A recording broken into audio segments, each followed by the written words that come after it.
Vamos ler todo o capítulo 14 à medida que nós estivermos fazendo as observações relativas ao livro, apenas fazendo agora algumas recapitulações de tudo que nós vimos até aqui, desde o capítulo 1. Nós percebemos que o Apocalipse tem uma estrutura que se divide em 7. O número 7 está sempre ao longo do livro estabelecendo marcos. Esses marcos, que às vezes são bem explícitos e às vezes são um pouco mais implícitos, dividem o livro e ao mesmo tempo recapitulam a história. Ele não conta uma história que vai do capítulo 1 até o capítulo 22, como se fosse uma história progressiva, uma história linear. Ele conta uma história de forma cíclica. Ele está sempre começando, terminando, recomeçando, terminando outra vez, começando, terminando e assim por diante. Mas a cada vez que ele conta essa história, ele acrescenta novos detalhes e progride em direção ao grande final que está reservado para os últimos capítulos. Que história é essa? É a história da igreja. A história que começa lá na ressurreição de Cristo, na morte de Jesus, na ressurreição de Jesus, na ascensão de Jesus, a sua subida aos céus, na ordem que ele deu à igreja para pregar o evangelho em todo o mundo, e nas perseguições que decorrem disso ao longo de toda a história da igreja, até a segunda vinda de Jesus, o juízo final, o novo céu e a nova terra. Essa é a história que ele conta, a história da igreja vencedora, da igreja invencível, como o próprio Cristo disse, que as portas do inferno não prevaleceriam contra a igreja do Senhor. A igreja que é vitoriosa, apesar das lutas, apesar dos sofrimentos, das mortes inclusive, porque muitos cristãos, já no primeiro século e ao longo de todos os séculos, têm morrido pela causa de Cristo, ou têm sido perseguidos de tantas maneiras. As tentações que são permitidas por parte de Satanás, autorizadas por Deus, mas que são permitidas para que justamente Satanás tente a igreja, persiga a igreja, para que no final o Senhor Jesus, no seu retorno em glória, traga o futuro, a realidade do futuro para o nosso mundo, para a nossa época. Então, até aqui, até o capítulo 14, nós vemos 4 dessas grandes divisões. Só para relembrar, dos capítulos 1 até o 3, nós temos a visão de Cristo glorificado e 7 cartas para 7 igrejas. Aí está o primeiro 7. Cristo aparece para João em Pátimos, se revela para ele como glorioso, como vencedor da morte, como o soberano do universo, o soberano dos reis da terra, e diz, escreve 7 igrejas para 7 cartas para 7 igrejas da Ásia. Então vem 7 pequenas igrejas trazendo consolo, trazendo correções, trazendo informações de Deus para o mundo. Isso vale para o passado, isso vale para o presente, isso vale para o futuro. Apocalipse se aplica a toda a história da igreja, não só ao passado, não só ao futuro, mas ao passado, ao presente, ao futuro. Depois dos capítulos 4 até o final do capítulo 7, a cena muda para o céu, onde o Senhor Jesus é recebido lá no trono de Deus e é coroado como Rei dos Reis e Senhor dos Senhores. Após sua vitória na cruz, após sua ascensão, ele chega lá no céu e é coroado, recebe um livro da mão direita de Deus. Esse livro tem 7 selos. Aí está o segundo 7, a segunda série de 7. À medida em que Jesus, então, abre os selos, vai abrindo este livro, ele vai liberando os decretos, os desígnios de Deus para toda a história da igreja, desde o começo da ordem de pregar o evangelho a todo mundo, que é o cavaleiro branco, até o juízo final, que está lá no 6º selo. E o 7º selo é só um recomeço da história. Ele narra apenas um silêncio no céu, que é justamente o que dá início à terceira série de 7 do Apocalipse, que está no início do capítulo 8, no versículo 2, e vai até o final do capítulo 11. Ele descreve o quê? As 7 trombetas de juízo e o testemunho da igreja diante do mundo. Sempre tem isso, uma série de 7 e alguma coisa que está acontecendo durante esses 7. A primeira série de 7 cartas para 7 igrejas e a visão do Cristo glorificado. A segunda série de 7 selos, mas depois da coroação de Cristo nos céus. Terceira série de 7, as 7 trombetas. E durante elas, também o testemunho da igreja no mundo. A igreja tendo que testemunhar do Evangelho e do Cristo na terra. E aí, nos capítulos 12 a 14, que nós temos a quarta grande divisão, que é a central na série de 7. Por isso também ela é a mais importante de todas elas, no sentido de que ela resume a história inteira de uma forma mais completa. Nós temos então a visão daquela batalha celeste do dragão que persegue a mulher, mas a mulher dá à luz o filho varão, que é Jesus Cristo. O filho varão volta aos céus vitorioso e expulsa o dragão dos céus. Ao expulsar o dragão, que é Satanás, ou seja, retira dele o poder de acusação, o poder de apontar para os defeitos, para os pecados do povo de Deus e exigir condenação, ele não pode mais fazer isso. Ele então é expulso para a terra. Quando ele desce à terra, furioso, porque ele perdeu, ele teve sua maior derrota, e essa derrota é irreversível, então o dragão chama 2 aliados aqui neste mundo, para perseguir essa igreja que ele odeia. Ele chama a besta que surge do mar, no capítulo 13, e depois a besta que surge da terra. A do mar, representando o poder perseguidor dos impérios. Lá nos dias de João, o Império Romano. Em toda a história, toda a organização humana que está sempre contra Deus. Todo o poderio humano, político, militar, econômico, que está sempre contra Deus. E que tenta com isso obrigar a igreja a ser infiel a Deus. A segunda besta, a da terra, representando a falsa religião. O poder corruptor da religião falsa, que é sedutor, que opera sinais, prodígios, mas que engana. Por quê? Porque apregoa um falso evangelho, não o verdadeiro, não o do Cristo crucificado. E esta falsa religião, unida à primeira besta, que é o poder econômico, militar, político, impõe sobre todo mundo uma marca. Quem recebe a marca tem privilégios perante o mundo.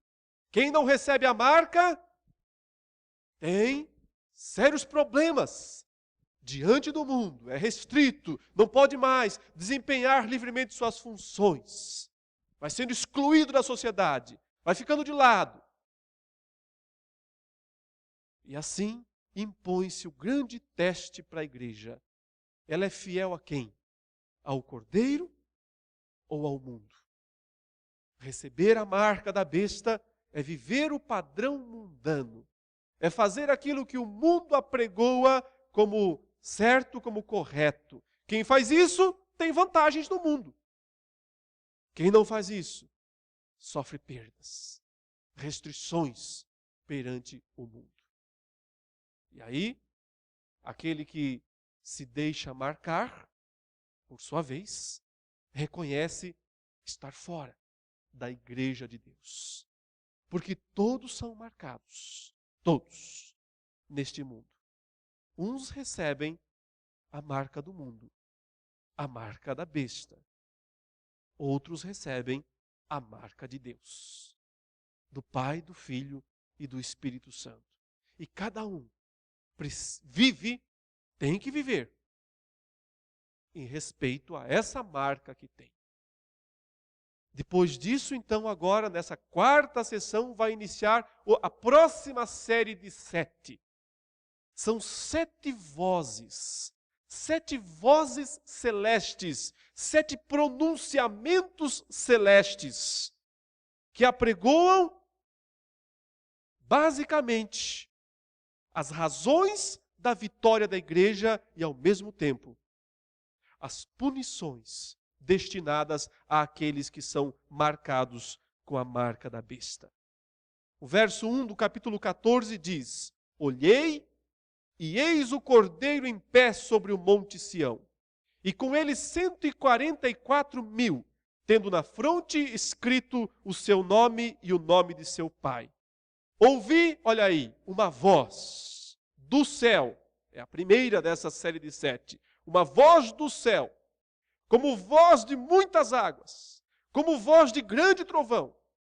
Também a voz que ouvi era como de arpistas quando tangem a sua harpa. Entoava um novo cântico diante do trono, diante dos 4 seres viventes e dos anciãos. E ninguém pôde aprender o cântico, senão os 144.000 que foram comprados da terra. São estes os que não se macularam com mulheres, porque são castos. São eles os seguidores do Cordeiro por onde quer que vá. São os que foram redimidos dentre os homens, primícias para Deus e para o Cordeiro. E não se achou mentira na sua boca. Não tem mácula. As 7 vozes são 7 anúncios para os vencedores da besta. 7 anúncios para aqueles que venceram, que não se deixaram marcar pela marca da besta. Esses, em primeiro lugar, o primeiro anúncio é dito a eles que é a marca de Deus que garante a vitória deles. Veja, o Cordeiro está em pé sobre o monte Sião, diz aqui, e com ele estão lá 144.000 que têm na fronte escrito o nome do Cordeiro e o nome de seu pai. O 666 era uma marca na fronte e na mão. Todos os adoradores da besta têm esta marca, que não é uma marca visível, não é uma marca literal, é apenas um símbolo de uma vida mundana, de uma vida que segue os padrões deste mundo. Aqui nós temos pessoas com outro padrão, pessoas com outra marca, que por sua vez, decididamente, seguem outro padrão de vida. Simbolicamente, ele descreve esses 144.000 que já foram citados em ciclos anteriores do Apocalipse como sendo os escolhidos dentre o mundo, 12.000 de cada tribo de Israel, representando, portanto, aquela igreja dos eleitos, a igreja dos escolhidos de Deus. Não é um número literal, não se pode pensar em 144.000 literalmente falando. Os números do Apocalipse são todos simbólicos. Eles apontam para uma realidade que os transcende. Então, apenas quer dizer que há um número X, um número fixo, um número exato, que só Deus conhece, o número de todos os verdadeiros salvos em toda a história de Deus. E esses recebem a marca do Pai, do Filho e do Espírito Santo também, que é o inspirador do livro, embora no texto ele não seja aqui nominado. O fato é que estes que recebem a marca de Deus são aqueles que recebem um cântico novo, diz o texto. Foi ensinado a eles. O resto do mundo não pôde aprender esse cântico. Mas eles sim, lhes foi ensinado esse cântico, ou seja, o regente celeste ensina a este grande coral de salvos um cântico novo. Esse cântico, na verdade, é o cântico de salvação. É o cântico dos vitoriosos, daqueles que atravessaram a tribulação, passaram pelos testes e, ao final, foram aprovados por Deus. Eles foram os que, segundo o texto diz aqui no verso 3, foram comprados da terra. O Senhor Jesus veio aqui para fazer uma compra. Ele pagou o preço de um povo. Ele não pagou o preço dos pecados do mundo inteiro.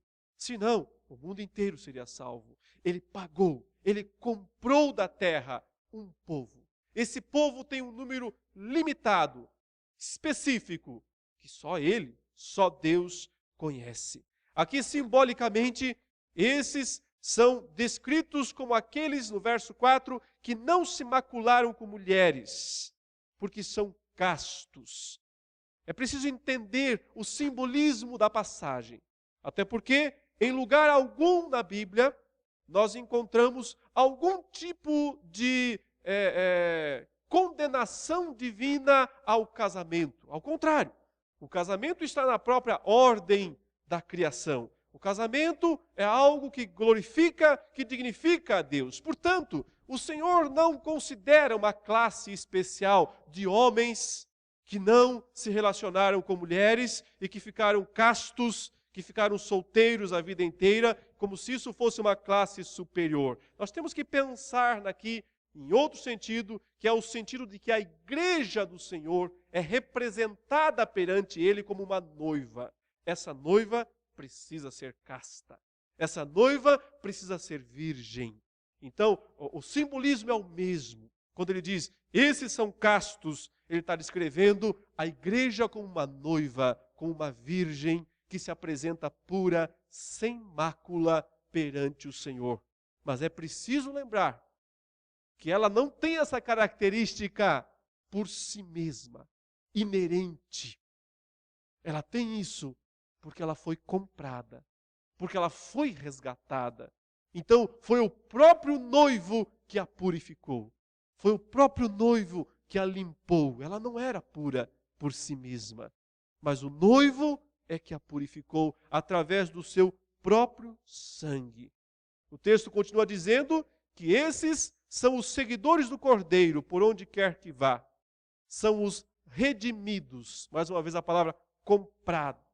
Aqueles que estão com o Cordeiro, aqueles que seguem o Cordeiro, são os discípulos.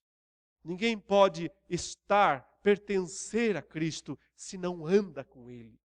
É preciso acompanhá-lo e falar, por onde quer que vá, Ele é o chefe, Ele é o líder, Ele é o mestre, todos o acompanham. E acompanham carregando a cruz, não é? Porque o Cordeiro é aquele que carrega a cruz. O Senhor disse, quer vir após mim? Negue-se a si mesmo, tome a sua cruz e siga-me. Por isso, eles são primícias para Deus e para o Cordeiro. Primícias, vem aquele termo, às vezes utilizado para farinha, para quando se faz pão, e aí você tem aquela primeira massa, preparado, especial. A igreja tem um sentido de que ela, do mundo, é as primícias para Deus. É a parte melhor, é a parte mais nobre, é a parte que o Senhor mesmo resgatou para si. E o verso 5 atesta os aspectos práticos dessas pessoas. Não tem mentira na boca deles. Não tem mácula. Não vive uma vida falsa. Não vive uma vida de aparência. Não apenas parecem discípulos, são. Não apenas se fazem passar diante dos homens, eles são de fato. Não há mentira na sua boca, eles não têm mácula. O primeiro anúncio, a primeira grande voz, portanto, descreve a vitória daqueles que são marcados por Deus. Depois de todo o tumulto do capítulo 13, de toda a perseguição das duas bestas, de toda a fúria do dragão, aqui está a igreja incólume, salva, guardada, garantida por Cristo Jesus. O segundo anúncio está nos versículos 6 e 7, que diz, vi outro anjo voando pelo meio do céu, tendo um evangelho eterno para pregar aos que se assentam sobre a terra, e a cada nação e tribo, e língua e povo, dizendo, em grande voz, aí está a segunda referência a uma grande voz, temei a Deus e dai-lhe glória, pois é chegada a hora do seu juízo, e adorai aquele que fez o céu e a terra e o mar e as fontes das águas. O segundo anúncio desta quarta série de 7 em Apocalipse aponta para algo que todas as 7 sessões apontam, o Evangelho. O valor, o poder, a vitória, a dignidade do Evangelho. A boa notícia de Deus para o mundo. Aqui ele é chamado de o Evangelho eterno. Simbolicamente, um anjo voa pelo meio do céu e ele tem o Evangelho eterno para pregar aos que se assentam sobre a terra. Nós sabemos que não foi delegado aos anjos a tarefa de pregar o Evangelho. Por isso, todo o Apocalipse tem que ser visto em seu simbolismo. Se a gente interpreta literalmente as coisas, nós colocamos a Bíblia contra ela mesma. Claro que os anjos não são comissionados a pregar o Evangelho, mas esse anjo que emblematicamente voa pelo céu, tendo esse Evangelho, ele está dando destaque ao Evangelho. Assim como no primeiro selo da segunda série de 7, quando o Cordeiro abriu o primeiro selo, saiu um cavaleiro branco, vitorioso e para vencer. E aquele cavaleiro representava a vitória do Evangelho em todo o mundo durante a história da igreja. Representava aquela frase de Jesus: toda a autoridade me foi dada nos céus e na terra, ide, portanto, fazei discípulos de todas as nações. Aqui também, mais uma vez, a dignidade do Evangelho é descrita com essa palavra, eterno. Um Evangelho eterno. Um Evangelho que não começa, de certo modo, com a vinda de Jesus. Ele se consuma com a vinda de Jesus. O Evangelho começa em Gênesis 3,15. Quando após o pecado do ser humano, o Senhor prometeu uma libertação. O Senhor prometeu salvação ao seu povo. A salvação de Deus, de Gênesis a Apocalipse, é pelo Evangelho, é pela graça. Aquele entendimento de Antigo Testamento, lei, Novo Testamento, graça, é um entendimento equivocado a respeito da palavra de Deus. A palavra de ordem da Bíblia é graça, de Gênesis a Apocalipse. A palavra de ordem da Bíblia é evangelho, de Gênesis a Apocalipse. Porque no Antigo Testamento as pessoas eram salvas pela fé no Salvador que viria e que consumaria os sacrifícios que eles realizavam diariamente no templo. E no Novo Testamento nós somos salvos pelo Salvador que já veio e que já derramou seu sangue na cruz do Calvário. Esse é o coração do Evangelho eterno. Um Evangelho que tem que ser pregado. A missão da igreja é pregar este Evangelho. A missão da igreja é advertir aos homens. Observe a grande voz dizendo algo: temei a Deus e dai-lhe glória, pois é chegada a hora do seu juízo. O Evangelho tem esse poder de comover os homens, de produzir comoção nas pessoas, anunciando o que elas devem fazer, porque se não fizerem, receberão o juízo de Deus. Por isso, o Evangelho, ao mesmo tempo, é uma oferta de salvação, também é um anúncio de condenação.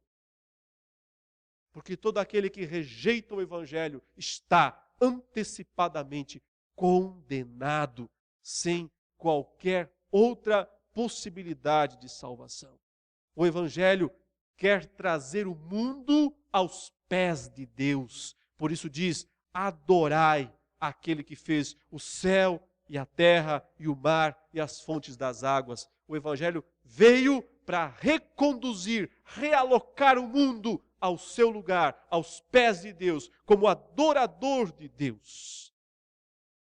Quem não adora a Deus não foi tocado, não foi alcançado pelo Evangelho. E por sua vez, quem foi alcançado pelo Evangelho se torna um adorador do Deus Todo-Poderoso que fez todas as coisas.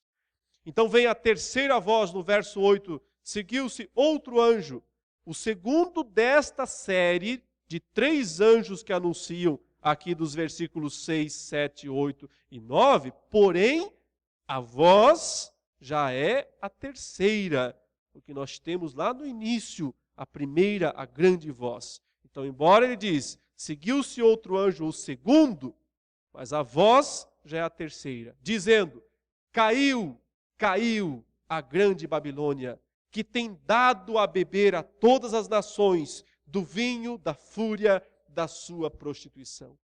Como é bem próprio do Apocalipse, nas sessões que ele recapitula aquela grande história da igreja, em alguns momentos ele está recapitulando o que ele já disse. Mas em outros, como é esse o caso, ele está antecipando o que ele vai dizer. Ele ainda não nos explicou o que é essa Babilônia. Não nos disse ainda com detalhes o que é essa cidade, qual é o significado dela. Mas ele já antecipa a história dizendo: ela vai cair. Ela está destinada a cair. Caiu a grande Babilônia, que tem dado a beber, ele diz, a todas as nações do vinho da fúria da sua prostituição. Babilônia, na verdade, é o terceiro dos grandes aliados do dragão que surge em Apocalipse. O dragão tem 3 poderosos aliados para perseguir, para seduzir, para tentar a igreja. Primeiro aliado, a besta do mar. Segundo aliado, a besta da terra. Terceiro aliado, Babilônia. Nas próximas sessões, ele vai descrever com detalhes quem é, o que é e como cai essa Babilônia. Mas de cara já existe a garantia: ela vai cair. Quem é Babilônia? Nós veremos no futuro, nas próximas mensagens, quando trabalharmos os textos referentes, mas como ele antecipa, podemos também dar uma breve antecipação. Babilônia, na verdade, é o mundo em sua valência prazerosa.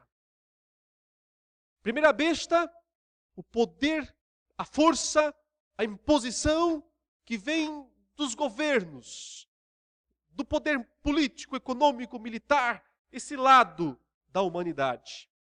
A segunda besta, o poder religioso. Ela parece cordeiro, mas fala como dragão. Então, é a falsa religião, a sedutora falsa religião, que faz os homens confiarem em ensinamentos falsos e desse modo se desviarem da graça do Senhor, mas pensam que estão bem, que estão certos, porque são religiosos, porque estão seguindo esta ou aquela religião. E o terceiro aliado aqui é o mundo em sua valência atrativa, prazerosa. Quando ele descrever mais para frente, em detalhes, Babilônia, ele vai apontar para os aspectos refinados da vida. Ele vai apontar para aqueles aspectos que são apetitosos, que são atrativos, que apetecem os desejos humanos. Quase sempre apontando para as coisas mais refinadas da terra. Então é mais ou menos assim. O dragão usa um desses 3, ou os 3, às vezes, para enganar as pessoas. Quem não cede diante da ameaça da primeira besta, cede diante da sedução religiosa da segunda. Quem não cede nem na primeira nem na segunda, se entrega aos prazeres refinados, prometidos pelo mundo. Por isso, a igreja se vê diante desta tão terrível batalha e precisa resistir a essas 3 frentes de guerra, a essas 3 frentes de batalha, que todos nós, como igreja e como indivíduos, estamos frequentemente sendo alvos dessas 3 frentes de batalha. Mas o anúncio esperançoso já diz: caiu, nem levantou ainda, já caiu. Tenha certeza disso. Esse inimigo também cairá na manifestação da glória do nosso Senhor. O quarto anúncio é um anúncio específico para descrever a punição daqueles que foram marcados pela besta. Seguiu-se a estes, diz o versículo 9, outro anjo, o terceiro, embora a voz já seja a quarta, dizendo, olha aí, em grande voz: se alguém adora a besta e a sua imagem e recebe a sua marca na fronte ou sobre a mão, também esse beberá do vinho da cólera de Deus, preparado sem mistura do cálice da sua ira e será atormentado com fogo e enxofre diante dos santos. A fumaça do seu tormento sobe pelos séculos dos séculos e não tem descanso algum, nem de dia, nem de noite, os adoradores da besta e da sua imagem, e quem quer que receba a marca do seu nome. Aqui está a perseverança dos santos, os que guardam os mandamentos de Deus e a fé em Jesus. O quarto anúncio, a quarta voz do céu, a quarta grande voz aqui, anuncia a punição. A punição daqueles que foram adorados ou adoradores da besta. E o texto, então, simbolicamente descreve eles bebendo de um cálice, diz o verso 10. É o cálice do vinho da cólera de Deus, preparado sem mistura, cálice da sua ira. A figura aqui, meus irmãos, é a seguinte: o vinho na antiguidade era um vinho muito forte, geralmente. Não havia ainda técnicas de refinamento, tornar o vinho mais suave, ele era muito forte. Então as pessoas, para poderem beber desse vinho, normalmente misturavam com água. Veja que o próprio apóstolo Paulo, quando pede para Timóteo beber um pouco de vinho por causa das constantes enfermidades de estômago que Timóteo possuía, ele diz, um pouco de vinho misturado com água. Essa água tornava o vinho mais tragável, digamos assim, não tão forte, não tão difícil de engolir.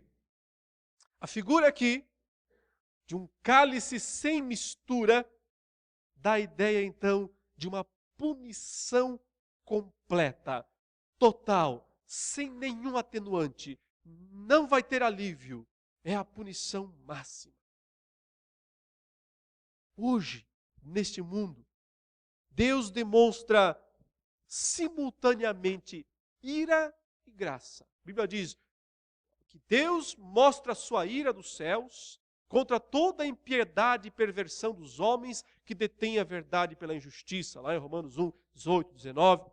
Pois bem, por um lado, a ira de Deus já está sendo demonstrada nesse mundo, mas não é uma ira plena, não é uma ira pura, é uma ira misturada com graça comum, não só graça especial, que é a graça salvadora, mas também graça comum, no sentido de que Deus manda sol, chuva, para bons, para maus, no sentido de que Deus não está derramando toda a sua punição sobre os pecadores. Ao contrário, Ele ainda é longânimo, Ele ainda é paciencioso com os seres humanos. Então, o cálice da ira que é hoje bebido no mundo é um cálice misturado, atenuado, enfraquecido, com elementos de graça, elementos de misericórdia de Deus. Mas isto aqui diz respeito a um cálice 100% ira. 100%. Não há um elemento atenuador. Não há um pouquinho de água nesse vinho. Ele é puro, ele é total, ele é completo. Essa é a punição do lago de fogo, do lago que arde com fogo e enxofre. Note que o texto inclusive diz que eles serão atormentados com fogo e enxofre. Ele não antecipou ainda o lago, ele vai explicar sobre esse lago de fogo e enxofre lá no final do livro. Mas agora já disse aqui, fogo e enxofre. Obviamente que também isso é simbólico.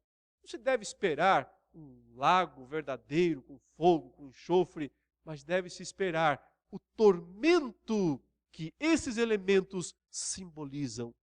Trazem à nossa mente uma ira total, uma ira completa e eterna.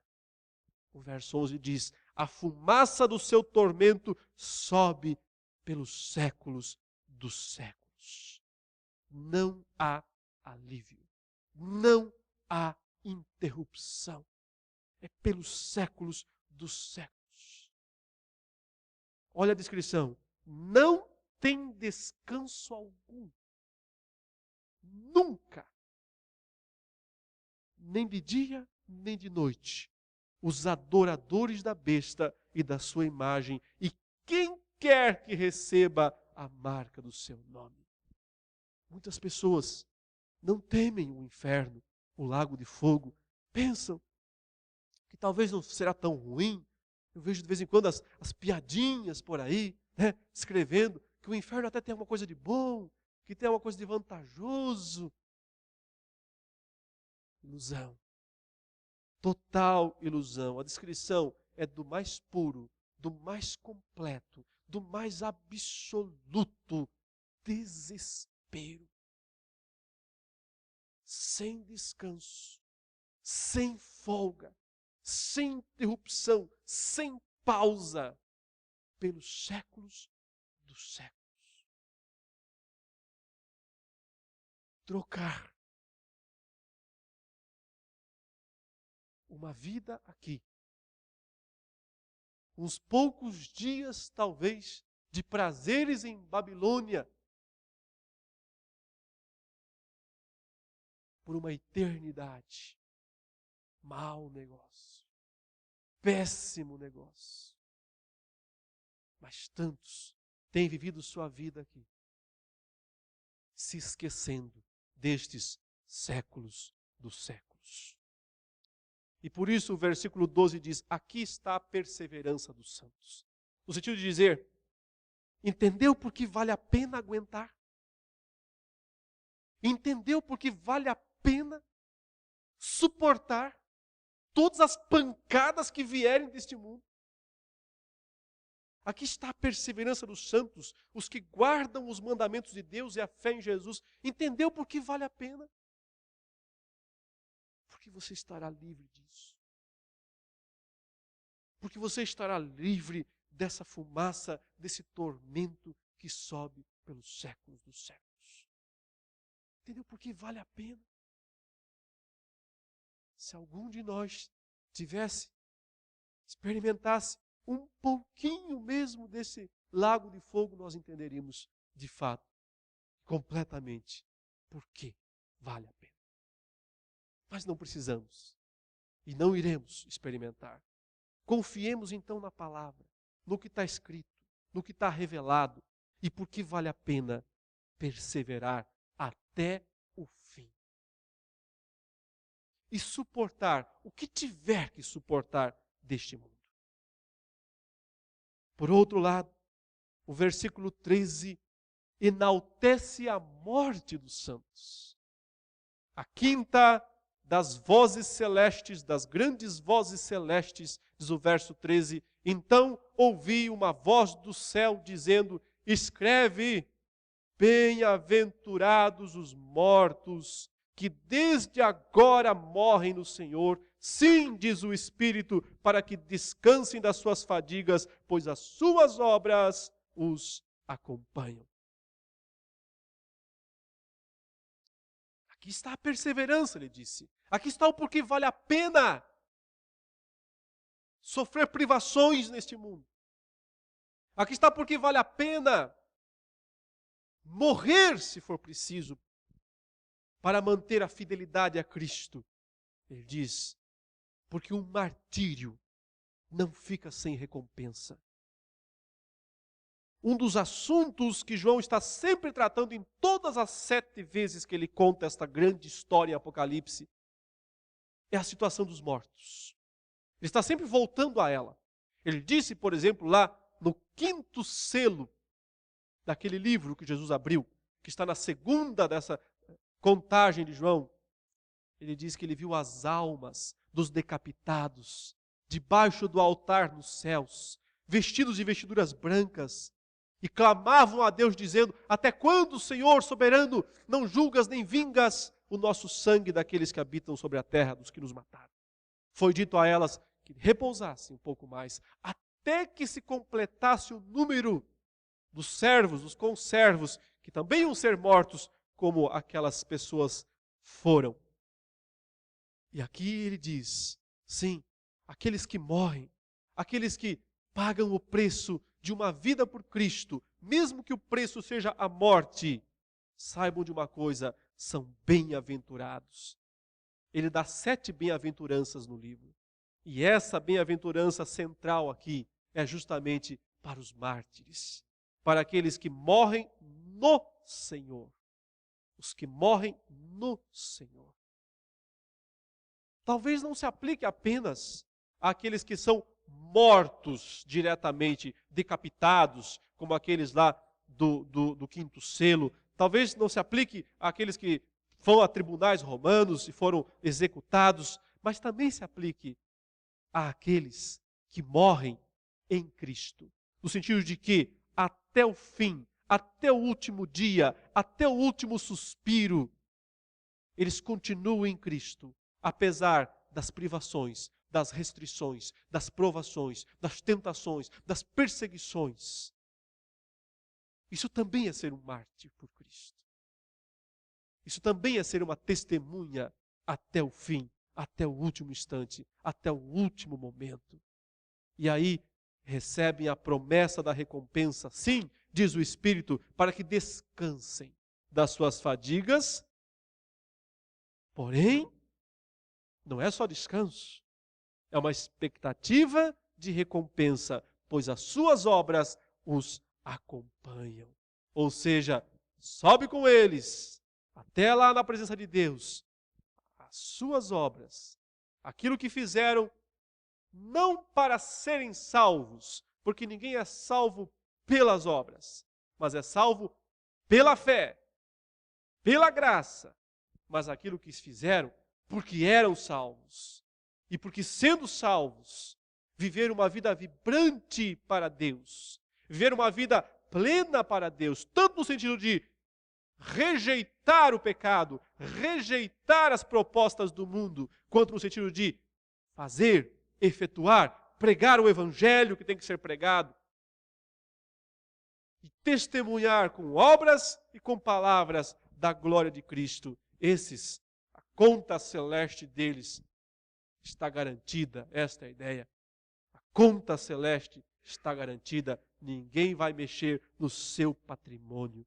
Naquele tesouro lá que Jesus disse que valia a pena ser acumulado.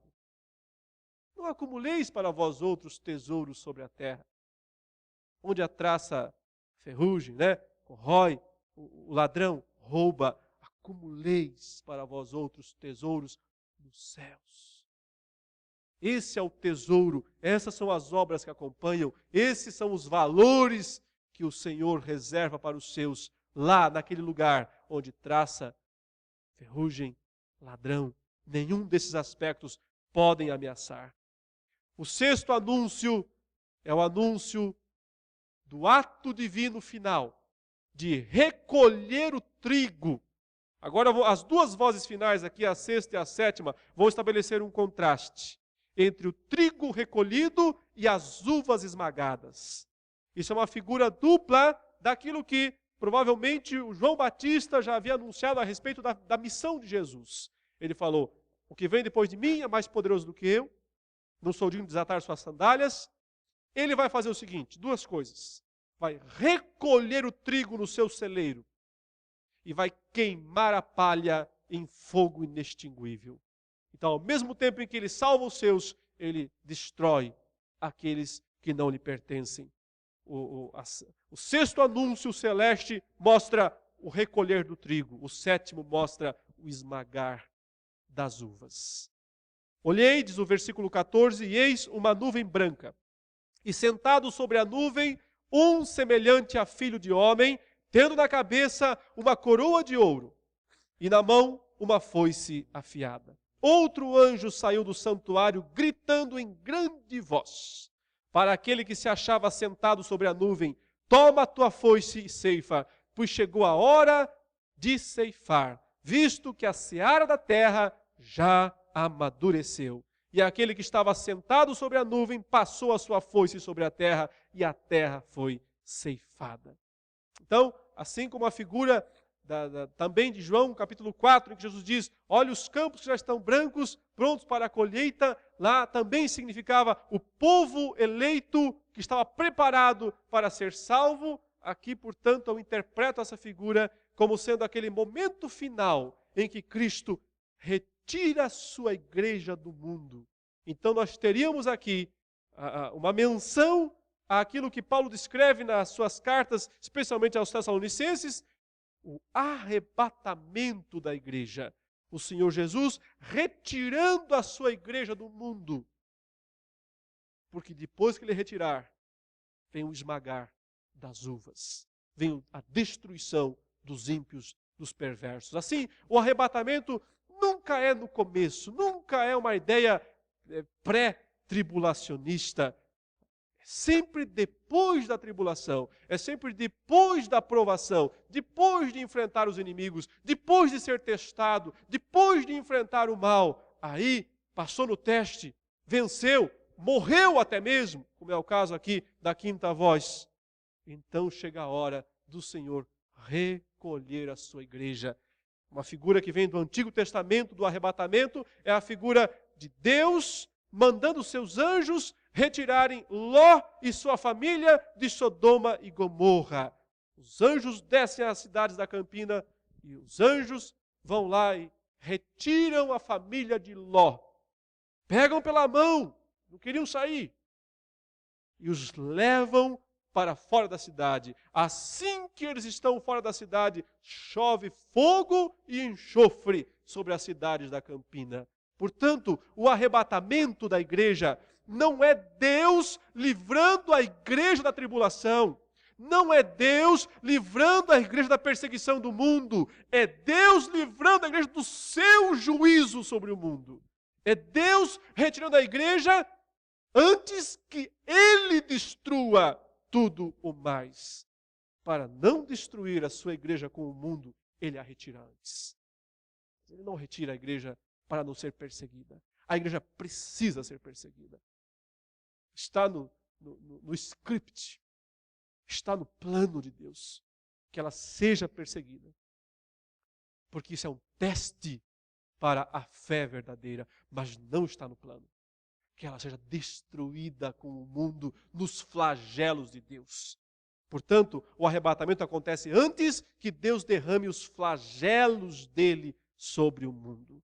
Então, o anjo aqui, que provavelmente simboliza o próprio Cristo, tendo uma coroa de ouro na cabeça e uma foice afiada, ele ceifa, ele retira o trigo da terra, retira os seus frutos preciosos para armazenar no seu grande celeiro. Mas aí vem a parte final. A sétima grande voz anuncia a destruição deste mundo. Diz o verso 17: Então saiu do santuário que se encontra no céu outro anjo, tendo ele mesmo também uma foice afiada. Saiu ainda do altar outro anjo, aquele que tem autoridade sobre o fogo, e falou em grande voz, aí está a sétima vez a menção de uma voz celeste, ao que tinha a foice afiada, dizendo: Toma a tua foice afiada e ajunta os cachos da videira da terra, porquanto as suas uvas estão amadurecidas. Então o anjo passou a sua foice na terra e vindimou a videira da terra e lançou-a no grande lagar da cólera de Deus. E o lagar foi pisado fora da cidade e correu sangue do lagar até os freios dos cavalos, numa extensão de 1.600 estádios. A figura final é a figura do esmagar das uvas, que o texto diz, estão amadurecidas, no sentido de dizer, a iniquidade do mundo chegou no teto.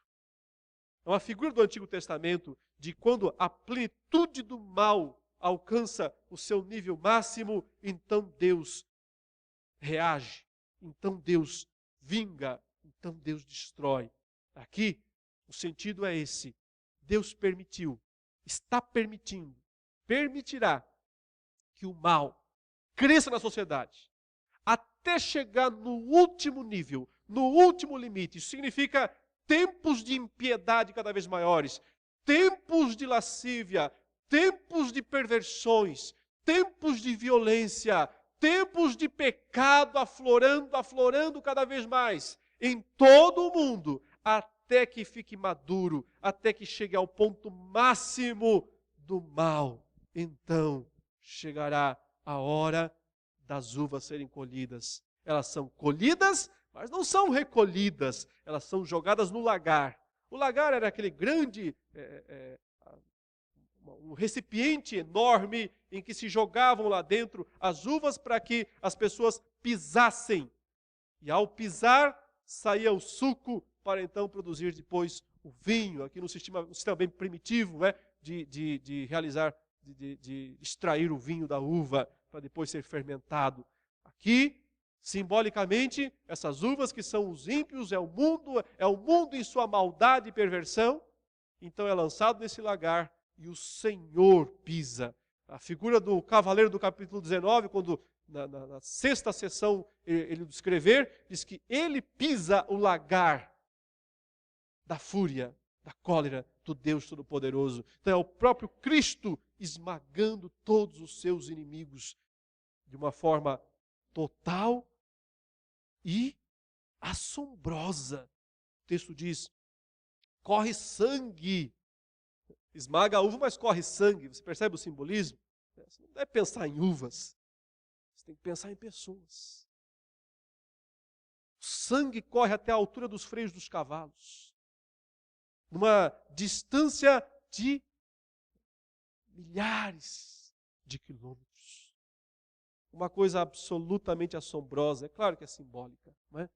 Ninguém está querendo imaginar isso de forma literal, ou não deveria, pelo menos, tentar imaginar isso de forma literal, mas perceber uma completa e total destruição deste mundo.